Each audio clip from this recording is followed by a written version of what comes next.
बोलवड तालुका मिरज येथील नागरिकांना मोठ्या प्रमाणात पाणी टंचाईला सामोरे जावे लागत असताना सरपंच निगार शेख यांच्याकडून जाणून बुजून कूपनलिका खुदाईची कामे मंजूर असतानाही जाहीर निविदा प्रसिद्ध करण्यास विलंब करीत असल्याने बोलवड येथील ग्रामस्थांनी ग्रामपंचायतीला टाळे ठोकत सरपंचांच्या खुर्चीला जोडे मारो आंदोलन करीत सरपंच शेख यांचा निषेध व्यक्त केला।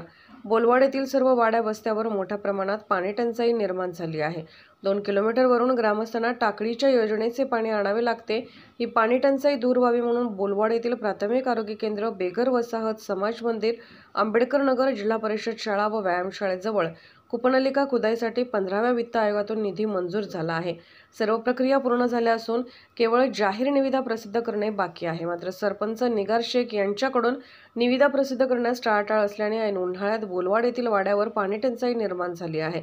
सरपंच शेख यांनी त्वरित निविदा प्रसिद्ध करून कूपनलिका खुदाईच्या कामास सुरुवात करावी अशी मागणी ग्रामपंचायत सदस्य सचिन कांबळे यांच्यासह सदस्यांनी केली होती।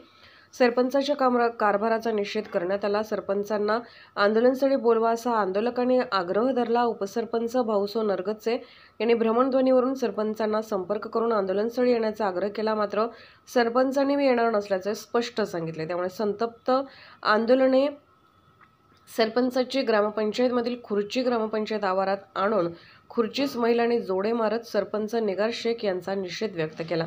त्यानंतर संतप्त महिलांनी ग्रामपंचायतीला टाळे ठोकले। यावेळी उपसरपंच भाऊसो नगरगच्चे, ग्रामपंचायत सदस्य सचिन कांबळे, रुपाली कांबळे, दीपाली कांबळे, सतीश दबडे, कमलाबाई दबडे, सुमन नाईक, मीनाक्षी कांबळे, ज्योती दबडे, लखन सरवदे, सिद्धू नाईक, सतीश कांबळे, अमोल नाईक, संजय मदने यांच्यासह मोठ्या संख्येने महिला ग्रामस्थ आंदोलनात सहभागी होते।